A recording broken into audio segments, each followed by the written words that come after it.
Hello. I should probably come up with an intro for this.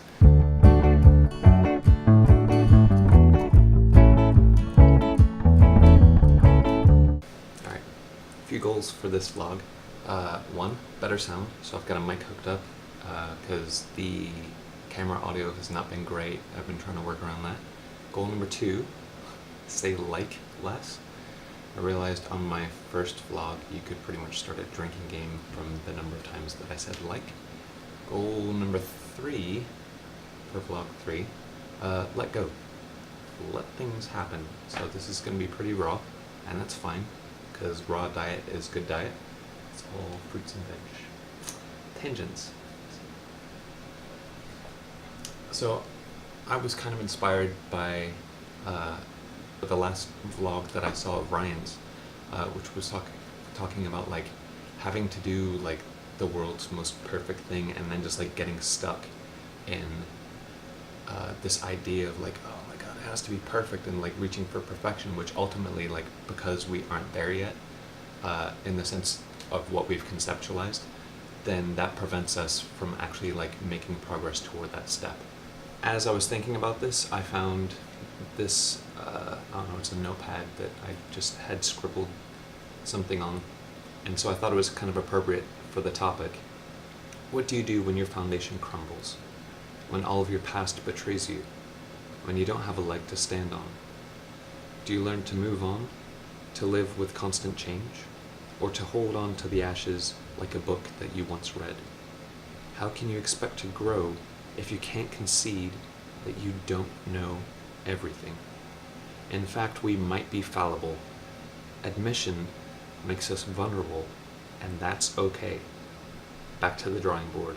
Thank God we're artists. So yeah, let go. Any idea of like perfection has to be this. Alright, so this is fun. There's this idea that an artist's space has to be spotless. If you're going to do anything, then to let your mind, focus on what you're doing, then your environment should be equally clean. So this is what my thought process looks like. I literally have stuff littered everywhere. Do I recommend that for everyone? Absolutely not. I think it would probably drive a lot of people crazy. For me, it happens to be a thing. I think in terms of color and shape, it's like my room is a mandala, so I meditate on just what's around me and kind of let go of what I need to as it happens. Just a thought. If you want to try that out, be careful. I also have a lot more freedom to experiment with this sort of thing because I'm not working right now. As I mentioned in my last blog, because of the name change and all that sort of stuff, there were so many things that had to be taken care of before I could move ahead legally with my new name. So that being said, I filed for my name change, or I made the initial action to do that July 11th, and it wasn't until last week that I finally got my my bank stuff in order, and I'm still going through like every day just like, oh wow, that still has my old name on it.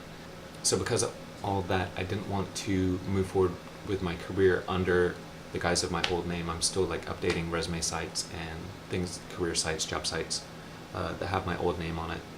This idea of the ultimate, is that part of it? Am I stressing too much on like trying to have like this ultimate identity, ultimate livelihood, ultimate all this sort of stuff? Part of that is that for the last 4 years, even though I went to school for 3D art, I went and I learned as part of that the big 3D package that I was working with was Maya. It's a very studio-oriented, professional, and expensive software program. It's a lot per license. The reason I bring that up is over the last 4 years, even though I had done work freelance in Maya, I've been trying to learn this other program called Blender. And Blender does essentially all the same things that Maya does, but it's open source, it's free. So you can use it, you don't have to pay any sort of license, you can use it for commercial purposes, it's got a game engine, it's got all this sort of stuff. So I've been trying to learn that. And as I've been learning that, I found that there are aspects of it that I've enjoyed better. The major studios, they do use Maya, So if I want to get hired by a major studio, I would have to use that software anyway, so why am I learning Blender? But yeah, gotta pay the bills at the same time. So I think in effort of that, for my quote-unquote ultimate goal to be a professional animator, and I haven't done practically any animation over the last 4 years. I've been learning Blender and I've been modeling a lot.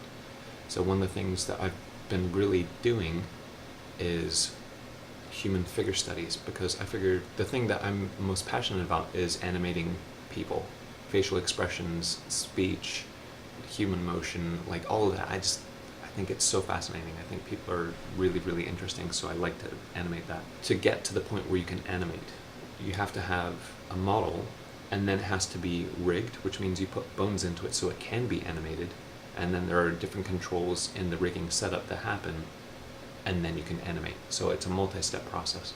And I figure if I have the ultimate model, the thing that most represents the human anatomy, then I can give it the best rig, and then I can do the best animation. And clearly, like, that's the ultimate thing. I just need to let go of that.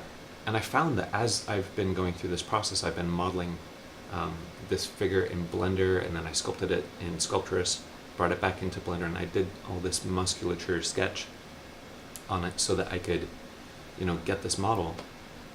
And it was so tedious. It's not that I didn't enjoy the process, but it was just like, I felt like I was forcing myself through it, because it's not my ultimate passion.